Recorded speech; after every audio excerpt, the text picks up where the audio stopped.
Shalom Yesharala. First and foremost, I want to give all praises and glory to Yahweh, Ba'ashem, YAHAWASHI, Ba'ashem, Recha Kodash. Double honor to the apostles and elders of Great Millstone. Peace and blessing to those Le'akim that's preach the word in all truth and sincerity. Alone to Israelite foreigner brothers that are like the heathens.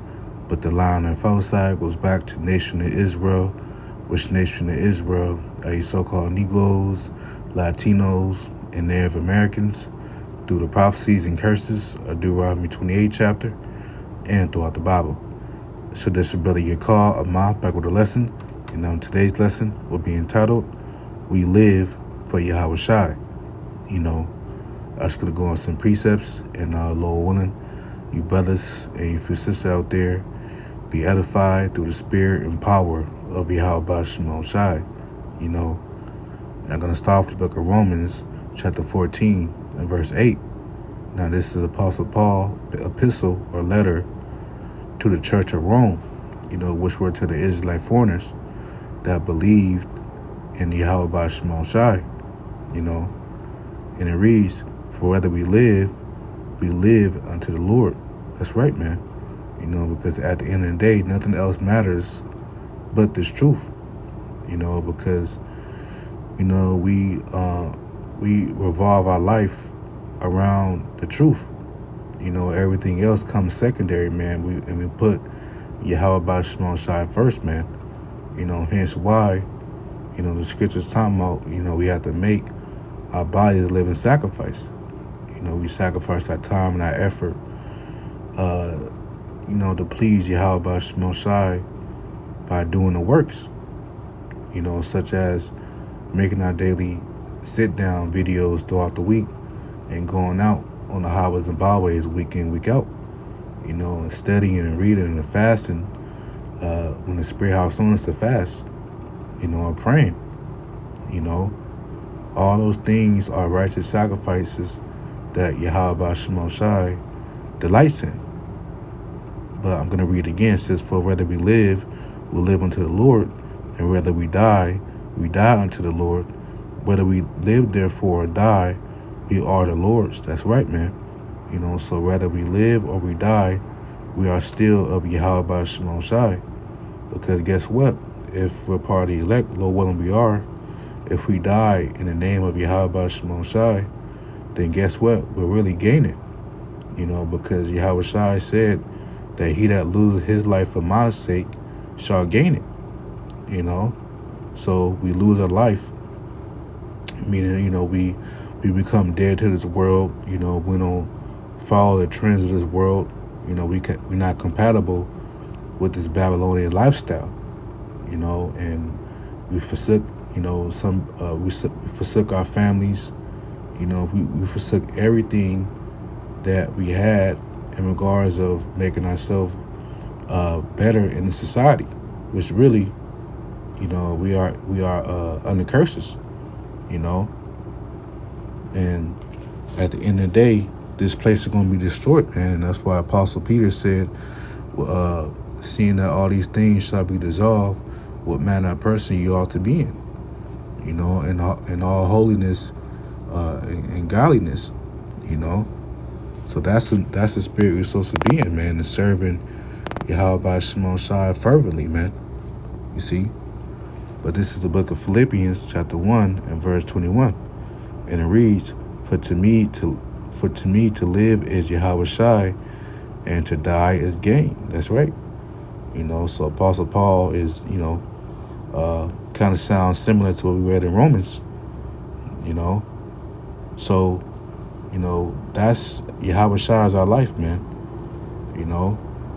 And hence why Yahawashai said, without me, you could do nothing, because without Yahawashai, we're done for, man. So we have a price, we have a debt to pay, man. And Lord willing, we keep continuing.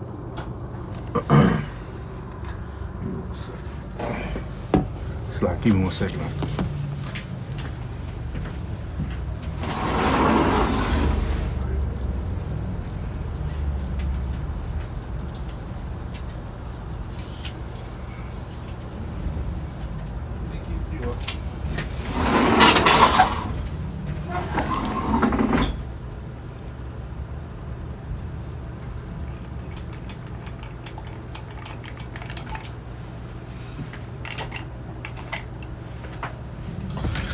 Slacky, I'm at work right now. One of the students came in, but Slacky. But let's keep continuing on in Philippians 1:21. It says, "For to me to live is YAHAWASHI, and to die is gain." That's right. But if I live in the flesh, this is the fruit of my labor.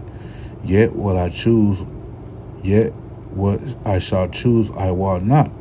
For I am in a strait betwixt the two, which betwixt means between, having a desire to depart and to be with YAHAWASHI, which is far better. Yeah, so Apostle Paul, he was desiring to depart out of that life. He wanted to go back to the spiritual realm, man, because when you read Acts the 14th chapter, Apostle Paul, he was stoned. He actually died, and he went to the spiritual realm, and he seen how beautiful, the spiritual realm or the fourth dimension was, man. And he couldn't even fathom into words on how, on what he saw. It was just unspeakable, undescribable, man. It says, "Nevertheless, to abide in the flesh is more needful for you." So yeah, it was more, it was more beneficial for Apostle Paul to be on the earth teaching the gospel, because remember his office was to teach the Gentiles, the Israelite foreigners, So he had a task to do from the Lord was to build up the churches, man. The Israelite foreigners that believe in Yahweh Shai. It says, verse 25, "And having this confidence, I know that I shall abide and continue with you all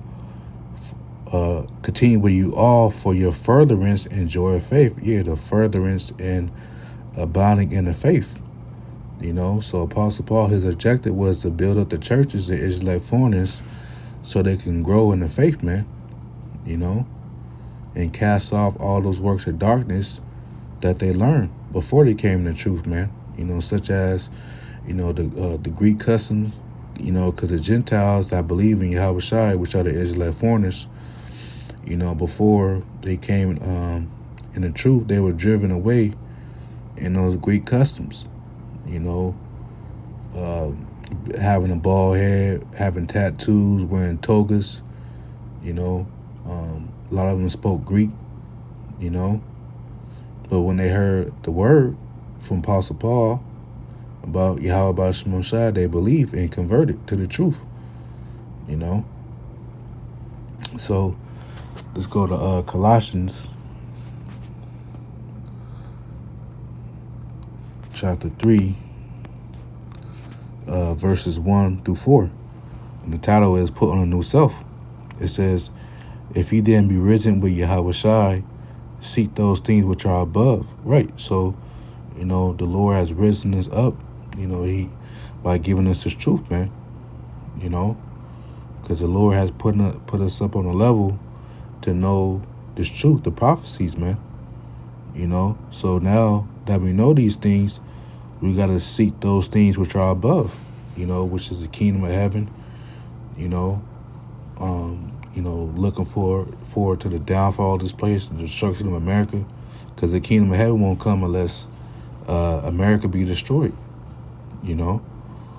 So just to name a few things, it says, "Where YAHWASHI sitteth on the right hand of Yahweh." Yeah, because YAHWASHI, he sits on the right hand of the Most High Yahweh, and also those things which are above is getting those new bodies, man.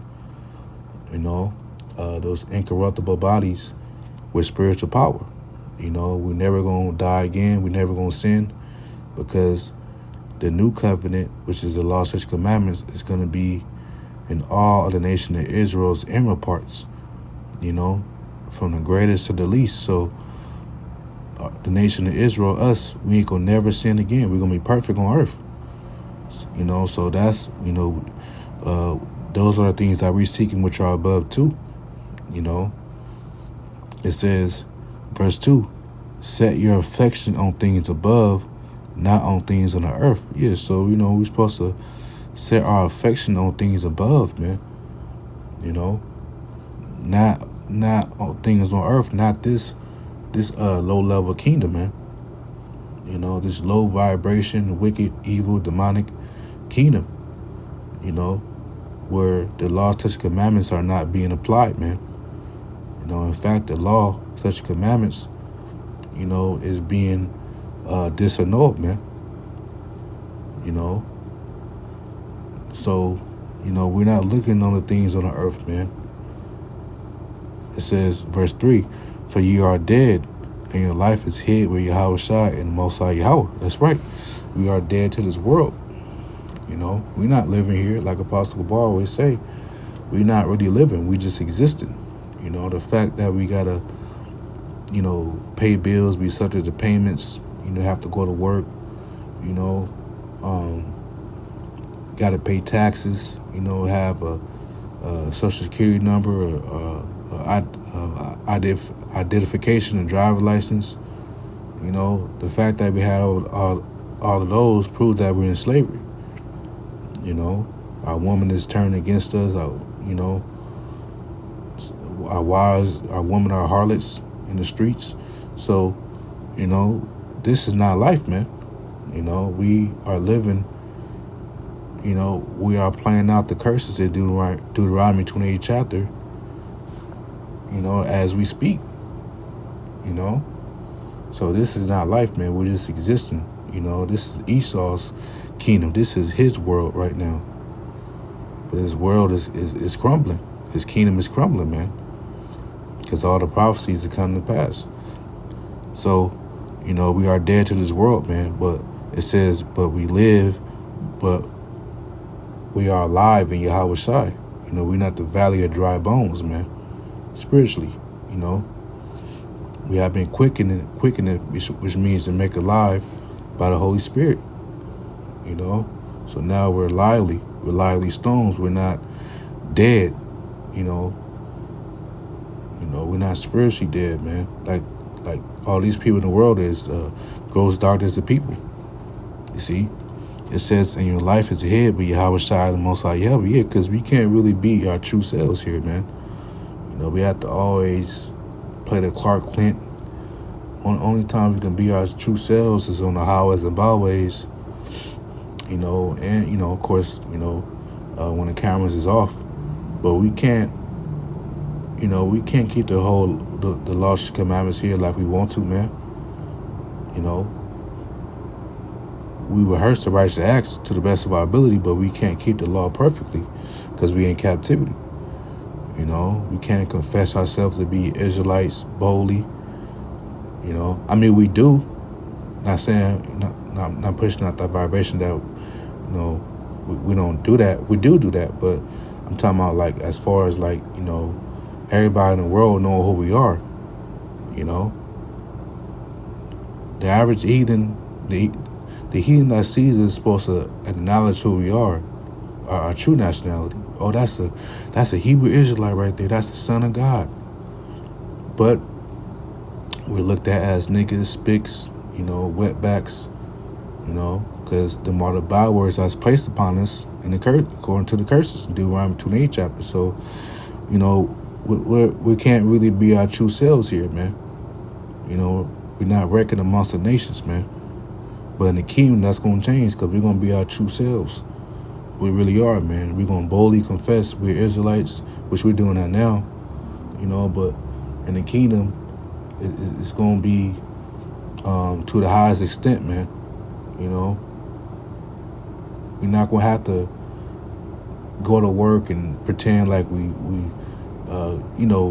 which we're not going to be working in the kingdom, but just to make a point, we're not going to have to subscribe to another name, a byword, rather than our nationality, man, our biblical names. See? It says, it's like if I'm rounded, but it says, when YAHAWASHI, who is our life, shall appear, then shall ye also appear with him in glory. That's right, man. So, all we gotta do is just keep continuing to push this word, man, and and putting on no new man, and looking for the downfall of this place, man, and not looking back, And this is our whole duty as Israelite men. And we're supposed to do this, man, because we're supposed to be in that spirit of unprofitable service. This is our job, our duty, according to Ecclesiastes 12:13. Let us hear the conclusion of the whole matter. Fear Yahweh and keep His commandments, for this is the whole duty of man. Right. So that's our purpose as Israelite men, is to fear Yahweh and keep His commandments. And fear goes into respect. So we respect the Most High Yahweh by being obedient to His ways, the laws, His commandments, by applying them and keeping them to the best of our ability. So that's our whole duty as Israelite men. Hence, why we live for YAHAWASHI, man. So yeah, I was edified. And until next time, Shalom.